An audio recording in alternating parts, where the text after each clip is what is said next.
This episode of Vic's Basement is brought to you by EB Games. Support us by buying your video games at EB Games. Welcome to my basement, everybody. It's time for Game of Thrones Coffee Talk. Am I allowed to say welcome to my basement on Coffee Talk? I don't know how your voice gets into the microphone because I've got it all the way over here. By the way, today I'm doing my Mel Torme impression. Yes, I am the Velvet Fog. This should be an indication of what's been going on behind the scenes. Yeah, we've had some technical difficulties. And we've resolved them. Yeah, hopefully we've resolved them. Our good friend Ben Hankey is back. Hi, everybody. Again. Yeah, I want to make sure your microphone's working and everything. Yep. We had some microphone troubles, but listen, that's our problem, not your problem. Let's entertain these people. Victor Lucas, welcome back. Thank you. Ben, you did an amazing job last week. Wasn't he great? You were fantastic. You got the call back. No one gets the call back. Your accent is very convincing, which is perfect for this show. So good job. Thank you. Good on you. Yes. No, you did great. It was wonderful to watch that, and you're clearly a Game of Thrones expert. So we're going to let you do the rest of the talking today. No, I want to talk too. Oh, okay. I thought I was the Game of Thrones Meister, and he was my underling. You carried it, man. My Maester. He's the Super Maester. You're the Super Maester. I'm just the regular Maester. So one of the Maesters died last night. Yes, he did, and that was it. No, as we will continue to converse. Did I dream it, or did it really happen on the show? I had a busy Sunday. I got back from my week in Los Angeles. Had to unpack and sort of get settled in and play some games and watch the show. So feel for you. I had a lot of stuff in my brain. You had to play 2 games, watch Game of Thrones, blah blah blah. Yeah. Okay. Yes. Yeah. But yes, one of the Maesters did die. The Super Maester from Castle Black. Yeah. Aeon Targaryen. Yeah. Yeah, and he's a Targaryen, and he died. And he's always been one of my favorite characters on the show. Yeah. But I, for some reason, didn't feel sad when he left at the end. You weren't touched by the circle of life? I wasn't really. I didn't really know why Samwell was his friend, and Gilly was there, and I just wish, I don't know, maybe I don't feel things the way that a human being feels, but I wanted to feel more when he died. I think that's kind of what's happening with the show. I think a lot of the feeling that we have for the characters that we've really invested in has been, it's kind of been taken away from us. Listen, you sound like me now. What am I going to say? I was thinking about that, as I was watching the show. I felt more last night than I have felt in the previous shows. It was a good episode, for sure. A lot better than last week. Yes, and things are really starting to happen, and the big key central thing is that, 2 superpowers in the show have met for the first time. But I think so many fantastic characters have just gone, that we've really cared about, that it's kind of sapped some of the energy. And part of that is the actors, and part of that is the strong characters. But it's also, if you look at Return of the Jedi, and I'm sorry for talking over, if you had something to say, then you could say it and interrupt but now me. You can't. But I got a point to make. It's just like you could see some of the self-satisfaction in Return of the Jedi that wasn't really there in Star Wars for sure, and was there a little bit in Empire, but by Return of the Jedi, everybody was super famous. That's kind of happened to Game of Thrones. It's an international sensation filled with great actors, great writers, great directors. Yeah. Like, these are the best people in movie and film production right now, and I think they've set the bar really high for themselves.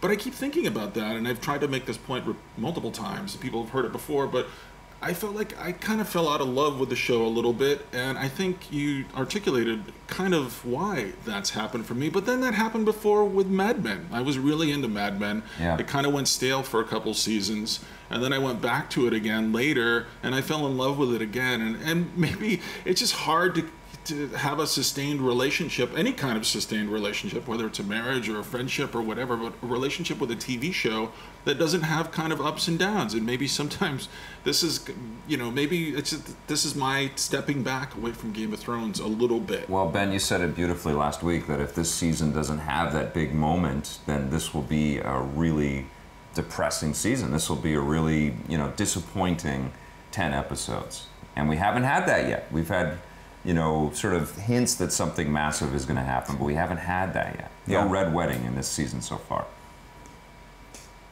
Well, we know that Hardhome's coming.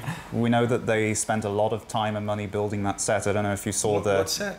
The Hardhome set. Hardhome. There was a documentary that they put out where they showed all the locations that they've been shooting at in parallel. That's all the money they got now. That's incredible. Right. Yeah, and they've built a village at the water's edge, and that's where Jon Snow's headed.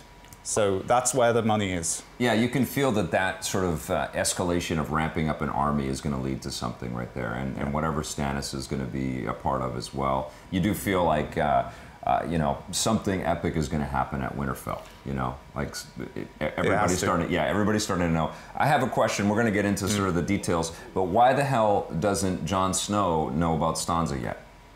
Stanza? Or Sansa. Why doesn't he? I'm going to do my best to get every name wrong. Which one is Stanza? Sansa Stark. I put the two Jon names Snow doesn't together. know about Stanza. Why doesn't Jon Snow know about Sansa Stark? He's busy. He's got other things to worry about. One goddamn Winter's raven coming. from Winterfell to Castle Black, and then He doesn't have would know. Raven Skype like everybody else does. He doesn't have it. I don't know. He's busy. He's trying to do Because something else. she just got married. This is a big deal in the North. Why doesn't he know that she's alive, and why doesn't he come down and swoop to her? I know that he wants to go with the, you know, up across the wall and with the wildlings, and he believes in all of these I feel things. so satisfied that you made this observation. But He should know, you're saying. well, because now she knows about him, and why is the inverse not true? Right? I really didn't think that. Right? Like, What's the difference? Is he going to just suddenly leave well, he's a Castle leader. Black and he's just Yeah, going to he's go a leader down? now. He's going to go to Winterfell and he's fix lost it? his entire family. He thought everybody has been wiped out and dead, and he is a leader of men. I think Okay, that that's he would. interesting. Okay. Let's put a pin in that. All right. Okay. All right. He hasn't Okay. got much left at Castle Black now. I know. I mean, Listen. he's in charge. Yeah. Listen. My favorite moment from last night was when Gilly and Samuel had sex. Oh my! It was really intimate, and you could just see Samuel was a virgin for sure. He didn't know what he was doing, and all of a sudden, now he's having fun. He's having fun the way adults can Hadn't have they fun. had sex before? No. That was their They'd first never time. had was the sex. first They've time. never had a Wow, connection. They okay, never kissed okay. or anything. All right. And so he gets beaten up, and then sex, which seems to be the logic behind most of the sex scenes. in She was Game of impressed with his Right. attempts to save her. That is Game of Thrones right there, though, isn't it? That's the show. Well, you know, the somebody thing- gets beaten up and then they have sex. There were two sex things, and I always Yeah. like to start with the sex things, but the There was a gratuitous one. but listen, I'm trying to make a point here. Yeah. That scene had intimacy, and I felt those two characters really connecting. And then the old style Game of Thrones was the gratuitous one Yeah. later on, with Bronn is in prison and he's across from the cell that the Sand Snakes are in, and boy, those were good boobs though. I mean, They I like sure boobs. lingered on him. It was crazy. Yeah. It was like, we haven't had these in a while. Yeah, Let's take they some were on time it for a out to while. enjoy these and then boobs. the camera started going down. I'm like, I wonder what a lady has down there. I don't know. Maybe nope. They cut away at the last second. And also, whatever poison Bronn had in him got activated by just seeing those boobs. Suddenly, the poison just started working, and it's just, Clearly, it was boob poison. Never take it. What did you guys think of that scene? I Because loved. Jason predicted it last week, and I was just like, who cares? Like, Bronn might die, he might not die. Who cares? And then it happened. Well, it was crazy. I watched the show, and then I watched your. Oh, okay. Your Game of Thrones coffee talk afterwards, and Yeah. I was like, "Holy shit! They knew everything that We was spotted going to it. happen." It threw me for a loop, though. I was really amazed that she saved him. I mean, Yeah. she was trying to rip his face off just minutes before. Yeah. I don't know think why that- she saved because I think I started to question that too. I think they have to kill their enemies in battle. I don't think that it's good enough for them to just walk Look at away you from working that stuff. hard, trying to figure out why Jon Snow course, doesn't come know on. about Stanza. Well, I am watching. I don't know all the names, but I am watching this damn show. I'm trying to figure it out. You know, I'm trying to solve the puzzle, and I think that they have something a little bit bigger as well. I mean, they want revenge for Oberyn, and you know, Oberyn was such an incredible character, and there hasn't been anybody else that we've seen from Dorne at this No, stage they're all boring. that has come close to that passion or that character or what he represented, and I think that's a massive problem this season. How do you feel about the Sand Snakes? You have strong feelings? Not you, I'm talking to Ben. Yeah. I don't have strong feelings about them yet. I think we talked last week. We only got a little hint of them, and there were 3 of them. They weren't that impressive. Yeah. But I feel like they're starting to build some character around. I mean, that the girl poisoning Bronn and then saving his life that way, it's very interesting. I'm interested to see what her motivation is, what they're going to turn into. It's so funny though, because in high school I remember we had a field hockey team, And seeing the Sand Snakes, I'm just like, oh, these are just like the field hockey girls. Like that's it's like a field hockey locker room in that cell across from Braun. Just those girls sitting around. They're not vicious killers. They're not sort of presenting. Well, I don't that know on what screen. they are. I wish I felt more threat from them, and I don't. They're just, again, I said this last week. I felt like they're women who are acting like men, and I think women can be terrifying in their own unique way. Sure. And these women are just terrified. They're like acting like men, and they're trying to growl, and they got swords. Like the sword is a penis. Yeah. And they don't need penises. They're women. They can do anything. They could make up some new, more interesting way to kill everybody. I think in the fiction of Game of Thrones, the Sand Snakes are much bigger and much more challenging. Do you know that for a fact? No, but I would You're imagine. speculating. I would imagine. And This is so, the fiction now. We've moved away from the books. But I think probably there is some respect, earned by the characters because, Braun held his own, and probably that doesn't happen that much with these guys. They probably enchant them and kill them like that. If I saw those boobs, I would be enchanted. I was enchanted in my living room last night. I don't know. Did I reveal too much? I shouldn't have said that. Yes, please don't talk about your enchantment. The rehabilitation of Theon Greyjoy continues over the course of the show. Yeah. And last night, he got a penis from Stanza. And she gave him the candle, and she said, take it up to the top of the tower. Very phallic moment. Take your penis, go to the top of that penis over there, and light it, and light your penis back on fire. And save me. And save me. Yeah. And he gets up to the top of the tower, and of course, Ramsay's up there having a lamb shank or something. Yeah. And one more betrayal from Theon Greyjoy. Yeah. Well, staying with the metaphor a little bit, she blew her load too early. Yeah. She was working on Theon, she was making some progress, and she just had to jump straight in there. I mean, she was being raped every night by Ramsay, and it was desperate, but she acted on that and probably acted too soon. Yeah. Because Theon's still reek. And Brienne's just watching Winterfell from a distance. So frustrating. And then it's like she can't go down to the town to make sure everything's okay. And the show played a little bit of a visual kind of game with the viewer by then cutting to another candle, and you're like, oh, did he get the candle lit? I thought he was. Yeah, they did. No, that's the super mixture. He looks up at the tower, and then he's going up spiral staircase, and you think, is he going to the tower? And is there virtue left in this shred of a human being? But he's kind of like Frankenstein, though, and it's kind of, two times I thought of Star Wars last night. Yeah. I think of Star Wars all the time, the good movies back when they were good. Yeah. And this was one of them, and it kind of feels like Darth Vader and the Emperor like torturing Luke. Yeah. And you're just wondering, when's Darth Vader going to just become a good person again? And that's kind of I'm waiting for Reek to just suddenly decide he's going to pick the Emperor up and throw him into that pit. We've got the bits of what was great about Game of Thrones before. Like Greyjoy is not as good as some of these characters that have already passed, and Ramsay is he's evil and duplicitous, and you just want to see him go. But we've had better characters than that already. What happens in Star Wars when they get their hands chopped off? That happens all the time. Yeah, I forgot about that. They just make a Luke gets his hands chopped off. Get a new hand. You get a new hand. It's just a routine procedure. Yeah. The other Star Wars have robot. You know what? And why doesn't Theon just go to a cock merchant? Yeah, we still haven't been to the cock merchant. That's the missing link, right? Like if they throw out cock merchant, Theon should be like every day, Ramsay, can I go to the cock merchant today? May I go, please, sir, to the cock merchant today and buy a cock? You're not allowed to say cock merchant again on this episode. Next episode, maybe once. There was no cock merchant visit. If I'm very good today, sir, will you buy me a cock from the cock merchant? Even if it's a dwarf cock. I've asked you nice. Okay. Just stop. All right. Thank you, Ben. Thank you. But listen, the other Star Wars moment was when they're trying to sell Jorah Mormont and Tyrion at the slave auction, and it's just like. Hi. Of course, these are like the droids that Luke's buying, It totally is. Yeah, I couldn't not think of that. And then he's got a bad motivator. And then their arena fight is just like Episode 2, except instead of these big praying mantis CG creatures, it's a bunch of guys that just stand around waiting for it was to get whacked in the head by a helmet. Of the Gladiator scene from Episode 2, and also it made me hate you because you want more Star Wars, and you've seen how this can go bad.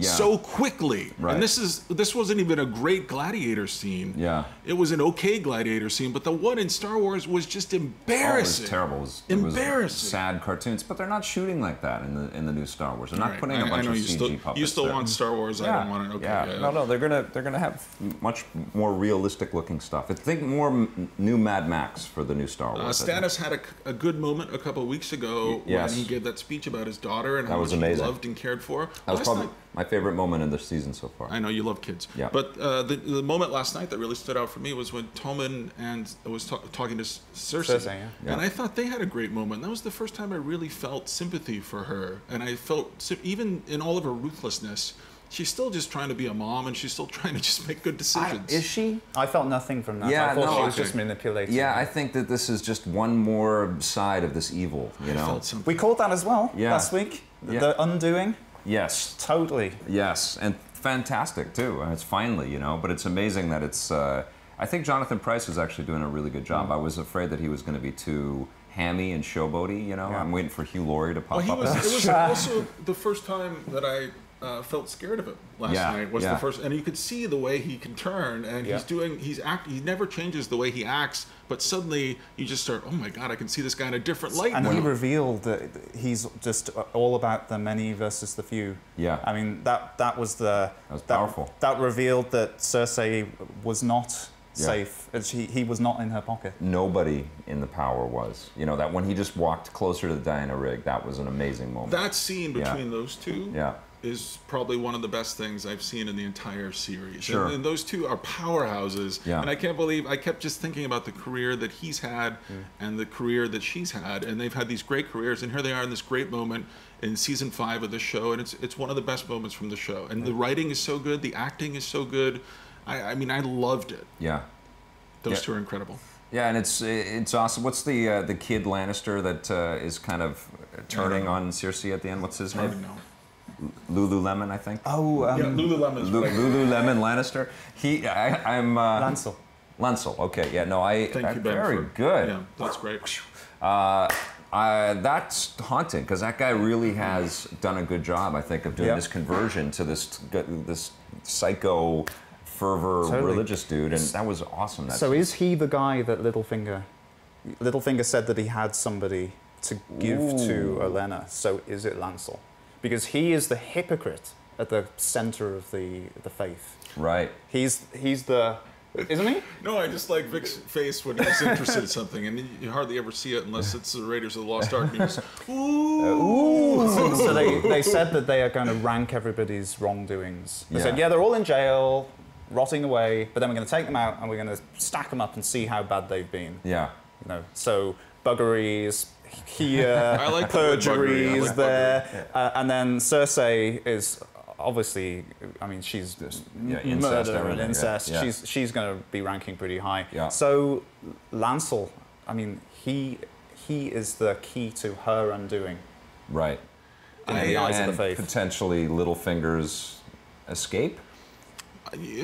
It's funny because when you could feel Cersei kind of disappearing down the rabbit hole last night, and that's probably the most surprising thing that's happened over the course of this season. That's pretty surprising. Yep. She's stuck now. She's in a really bad spot. It's the first time in the entire series that she's been in a bad spot. She had it coming. And the only thing that I really sort of like my mind started racing, like where can I go now? Because I always felt safe with Cersei. You know, as ruthless as she is, I felt like I understood her. And I despised her, but it was something comforting about her character on the show. And then I just go to that brothel with Olenna and Baelish in there. I'm like, well, maybe they could do something. You know, maybe they could somehow solve this problem. But it's funny that a show pushes my mind in those directions where I feel like I've got to go someplace safe. And I think that's really a testament to what's Baelish going to do now? I mean, because his whole new plan was to go back to Winterfell and slay for the Lannisters. You know, he's like pledging allegiance. He wants the Lannister flag to fly over there. What's he going to do now with Cersei in prison, on her way to prison, presumably? So he said that his and Olenna's interests are now aligned. Okay. Right? They both killed Joffrey together. Right. So I don't know the answer. What's their end game? How are they aligned? He's playing every goddamn game, isn't he? He's the one. He's the one I that's love playing that. the game. Yeah, I like, think and that's he's the great. one. He wants to be the Warden of the North. Well, or he's the whatever. puppet master of everything so far, if you trace it back. Right. Yeah. Stannis is also stuck in the ice. Can't really do anything. Yeah. He's kind of castrated right now, and Yeah. he has a strange meeting with Melisandre about Shireen. She's going to him and saying mysteriously, like, your daughter needs to be sacrificed. That'll solve everything. Yeah. And he's saying, no, I really don't want that to happen. He said, "Get out." And he threw Which her was out. awesome. Yeah. I know. mean, Why but didn't she? say But no. now he's got to think about it, and that's how the camera What? kind of leaves him. Why didn't she take her boobs out? Because that would have solved the whole situation. It's very convincing. The other thing I thought last night was Jon Snow is kind of like the Fonzie of Castle Black, because as soon as he's gone, they just, like Samwell's just like the Potsy. Nobody knows what I'm talking about. Yeah. But he just gets the crap beat out of him. He gets Yeah. intimidated. Right. It's just like as soon as your Fonzie's gone, then the rest of you Well, are they tell dead. him that he doesn't have any friends left after the I forget the guy's name. Aeon. They're Aeon. literally burning him. Yeah. Is he Alistair, Stanza? Alistair says, "You've got no friends left. Yeah. You're running out of friends." And then the next scene cut to him getting the Oh, shit he really beat out got of the him. shit beat out of him. Yeah, and I then thought he was gets going to sex die away. right there. Actually, I was getting scared. I mean, Yeah. there was Yeah. a few head blasts. It's right exciting. there. Yeah. So they were 50-50 in Jon Snow's camp, right, before. Yeah. But then he's doing this very controversial mission. He's leaving. Signs are saying, "Gilly, get out." Everyone's saying, "Gilly, get out." And Sam, get out. There's nothing left for them there now. And he is the representation of virtue in this show. So, is he gonna die? I mean, does it feel like he's gonna go up north, and that's gonna be it for this guy? Yeah, I mean, he's coming to life more than he's ever been alive on Yeah. the show by having sex with Gilly.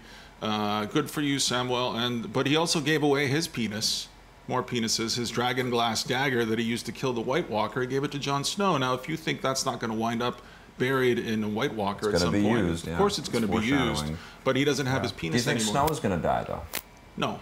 He's I don't gonna- know. he's I don't know. Because I mean, we're playing musical chairs here, right? Like we're whittling it down. We're deciding. It doesn't who's, really matter anymore. I mean, what could really Ned Stark death in the first season really hurt me. Yeah. Really hurt me. It's Yeah. I mean, I've never been just paralyzed. All the Starks. and the All the Starks have represented something pretty wonderful in the show. the Red Wedding really hurt me Yes, too. But yeah. I don't know if it hurt me more than Ned Stark, but it really hurt. I don't know what else could hurt me anymore. I don't know what could really surprise Oh, me. if And Snow goes, that would be- I don't massive. know. Yeah, I guess Yeah. so. Yeah, I guess so. The other thing that the big moment from last night, of course, was when the Khaleesi meets Tyrion That's for the the first biggest time. thing in but the I show, don't. I just felt like they were telling me that this is an important thing. Yeah. But I wasn't really feeling why it was important. It was just too goddamn easy. You guys brought this up last week that everybody converged on on Jamie's kid at the same time. Oh, that was terrible. And then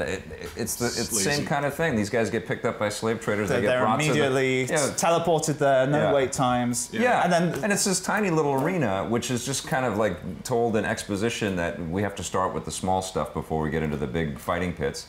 Okay, I guess we just need to get Khaleesi and I can never remember Jobum. What's it? Jorah. Jorah. Jesus. I can't keep It's all true. these names. It's straight. like there's a main court, like Yeah. Wimbledon, and then there's all these little courts. So I felt like Khaleesi had somehow stopped by the little court Yeah. where Jorah happened to be in too prison. many coincidences. And then I don't know, I don't know. And then then that guy standing there and he chops. Yeah, another ridiculous reprieve for Tyrion. How many lives has this guy Right, got? right. He was going to get hit with a sword, and then he just lets him go for no reason. Yeah, Yeah, I lot don't of just know why. unexplained. But maybe let's we'll find just out next serve week. the story going forward, kind of ideas like that. So Ser Jorah he elbows his master in the face, so he's burned his bridges there. Yeah. He was a bad slave. And that was kind of a cheesy fight too, like when you think was about terrible, yeah. the Oberyn mountain fight. Still, I kept thinking about the episode 2 from Star Wars. I'm like, this is still pretty good compared to that, yeah, for sure. Like for a gladiator kind of battle. Not for the show though. You know, and not for the way that this guy has been raised on a platform as being this epic fighter, and then he's just taking him out with punches and helmet hits. This whole season, there's been no really good fights. Even that fight where Barrington and Grey Worm died, or Grey Worm just got injured. That was pretty good. That was okay. That was terrible. You know what was good was the when when Jaime Lannister and Bronn hit the beach and then they got attacked. I thought that was a great fight. I thought that was awesome. I wouldn't say great. It was probably above the other crappy fights. No, but I liked it because, you know, Lannister, you could see the clarity of the moment with Lannister using his metal hand as a weapon and stuff, and Bronn just looked like a badass. I really like the character of Bronn. I think out of all the characters right now, but if he died, you wouldn't care, though. Like, who cares? Not the same, yeah. You know what I think? I think we're missing Hodor. I think we're missing Hodor. I really do. I mean, there was a conscious choice on the producers to take Hodor out this season, but I feel like that thread. I feel like it's really ramping up, and I feel like I feel like it's doing a ramp up that maybe I was hoping would have happened in episode 3. Yeah. And now we've had a couple episodes that kind of were treading water a little bit. I'm still into it, and I'm excited to see where the hell we're gonna go. But I'm still, you're a little down this week. Well, there's too much subtlety. Yeah. You know, there just is. It's like too many little threads and little things. What happened to that other Supermaester who used to sit in on the small council meetings? Remember that guy who was... Oh, the beardy one? No, not the bearded one. The guy who was sitting next to Cersei. Yeah, he's got the mountain. What happened to him? Where is he? He's making the mountain. So what's going to happen? Go ahead and you made some predictions last week. Make some predictions. What's he going to do with the mountain? You know that Supermaester's got to come back. Yeah. And he's got the mountain now, and he's like Frankenstein. Yeah. But maybe Cersei and the Mountain, after he's been retooled by Supermaester, they'll go in a gladiator arena. It'll be exciting. Now, did we see any? Because I watched a little bit of the last episode and this episode too. Did we see any of Arya and the faces at all? Not this week. Okay, no, all right, because they're blurring in together. I like when they take some time off from certain. You know, we didn't get any Brienne and Podrick. We did. You know, there's certain storylines we take a step away from. Because that was my favorite stuff of the last episode. I thought that was pretty cool. Yeah, that was pretty cool. You know what? This should have been the most epic thing when Tyrion and Khaleesi are meeting. And it just felt so muddled. Right? Yeah. That should have been so huge. That should have been Red Wedding huge. I brought you a prize, Khaleesi. It's me. Yes. Who am I? I don't know. I have a dwarf cock. You know, guys, no cock merchants. I give this episode today 3 out of 5 cock merchants. But you just got back from a trip. Yeah. And you did a little early kind of look at some things. You can't talk about those things. No. But you had a good trip, though. Well, I can talk about, I played Batman and I played Metal Gear. Can you just tell us what's your feelings like? I feel great. Actually, yeah. It feels like this PlayStation 4, Xbox One kind of generation is kicked off in earnest, and we are going to see some really terrific games this year. And I feel way better than I did last year. You've seen some and you've played some already. Yeah. And at every scale, too. I wonder if you'll tell us about them once the cameras aren't rolling. No, it's... cameras aren't rolling. It's exciting. I mean, I can just say that, you know, anytime that... this was like a pre-look at E3 type stuff, and any year where I would look at Batman and Metal Gear in the same year, in the same week, and that's just a sliver of what's coming. That was pretty damn awesome. Did you play Just Cause 2? 3, I mean? 4? Yeah, I think, because I can't talk about the specifics on it, but yes, buddy. I did play. I'm excited. And, yeah, there's a lot of fun coming this year. Do you have any questions for Vic about his week? No. Nope. Okay.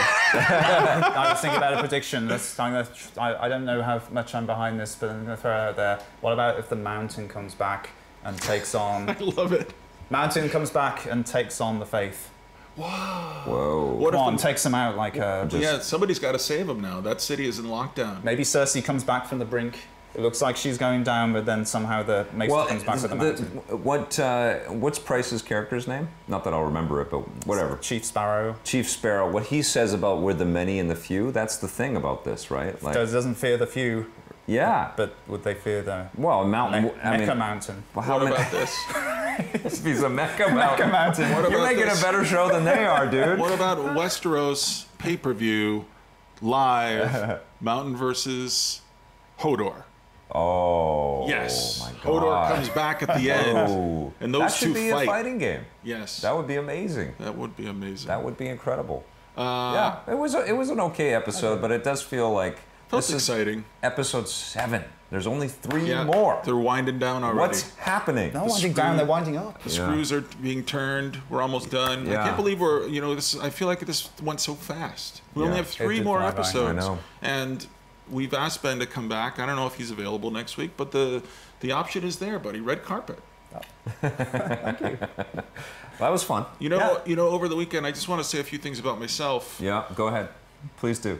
Use this time. After I left the podcast on Friday, the Twitch stream, do we still say podcast? Brian so. Provinciano and I, Yeah. we went and saw Mad Max Fury Road together.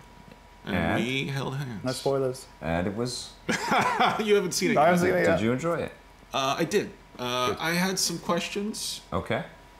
but for the most part, I had a pretty good time. And yeah, it's a pretty. I thought it was. I had a friend who had seen it last week, and she said, "I saw it, and I feel like we're so stupid. Everyone loves this thing, and I don't get it." She's like, "This problem, this problem, this problem, this problem." I said, I got to go see this now. I got to see if we're, maybe there is a counterpoint here, and somebody's got to take it to the Twitch stream where we have 14 or 15 viewers. And I liked it. I thought it was good. I thought it was sexy. It was weird. I just felt like that moment, and I'm not really spoiling anything. It's not an image. The image of the guy playing the guitar with the fire coming out the end. Yeah. That was just, and I shouldn't swear, but that was fucking awesome. Yeah. Like, it's so Wasn't cheesy. it Guitar Hero? It's too No, weird. you know what It's it is? so weird, but It's nobody like goes to that it's, place. It's like in Blazing Saddles when Gene Wilder and I forget the other guy. They're riding along. Richard Pryor. No, it's not Richard Pryor, was it? No, I can't remember. I don't know. But they're riding along, and How old are you? And then they see the orchestra playing. The music is swelling, la, la, la, la, and then But they it's rock like- right past They it. created this whole car just for the guy to play guitar on, and I love the fact that it's just the theatrics of it. Like that was really a delightful moment for me, and the rest of it, like I'll remember that guitar guy no matter what. Well, think about the the inspiration for future filmmakers now. Like how do you one up the guitar fire guy in Mad Max? I think George Miller's direction, like he just makes it all look so easy. Yeah. And I know it's not easy, and I know they all had to go through hell, I'm sure, to make it. But the whole thing looks kind of easy, and Yeah. it was just like I don't know why action movies don't have more action like this. That I felt kind of a deficit for movies that have come before it. We miss the practical, man. We miss the practical, and that's what JJ's been saying. But all I don't along even with know what Star this Wars. like. It felt like most of this is probably CG. Like I don't even know what's No. real in it. No, Really? They CG'd some. Yeah, they CG'd some weather effects and they CG'd out some wires, but that's it. Most of it was just that's physical incredible. things crashing. It's hard to into each know. other. You sit down, you're like, is that CG or is that Yeah, I real? know. Is that and anything that's incredible now? You're like, they must use CG for that. Yeah. Maybe it's done for real though. I think we know. I think it's like the Avengers is an incredible sort of paint job of all of these beautiful CG that's all elements come CG, together. yeah. But it's gorgeous. It's still like this. Wow, I can't But believe you what don't I'm looking. you don't feel the presence of those silver robots, do you? Yeah, and when I see it, I just feel like I'm flipping through pages of a comic book, which is also kind of an artificial thing. But I think when you, you put the practical on screen, you can feel Yep. car crashes, you can feel peril. If you can see a movie with Brian Provinciano, I suggest you guys do it. He He's kind of looks like he could be in Mad Max. I think he might have been. Right? He's very subtle about it. He If doesn't he really. shaved Yeah. and painted his face He's white. an extreme dude. He's Yeah. ripped too. Did you see him on the thing on Friday? Yep. You didn't see it Friday. Yep. But that was really fun. But the other thing is, I had a great Bloodborne time over the weekend. We talk about Bloodborne and Game of Thrones. I just had fun. That's all. I just wanted everyone to know that. Also, this is week 7 of my beard. It's coming along, man. You guys like it? It's coming along. Thanks, guys. Oh, except for that person who said a mean thing. That's not nice.